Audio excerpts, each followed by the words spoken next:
Slibuji, že se vynasnažím být poslušným vlčetem své smečky, se kterou budu hledat nejvyšší pravdu a lásku, že každý den vykonám aspoň jeden dobrý skutek. Díky moc, Martine. Tak to byl slib, vlčete.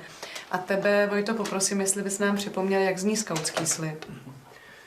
Slibuji na svou čest, jak to budu nejlépe, sloužit nejvyšší pravdě a lásce věrně v každé době, plň povinnosti vlastní, zachovat zákony skautské, duši i tělem být připraven pomáhat vlasti a bližním. Tento slib a tyto zásady se začaly vlastně formovat už před 100 lety, kdy vznikl český junák, obdoba světového skautu. Jestli pak ty, Martine, víš, kdo založil českého junáka? Antonín Benjamin Svojsík. Výborně. A on vlastně navázal na zakladatele světového skautingu a to budeš určitě vědět ty, Vojto, kdo to byli? Těmi byli Robert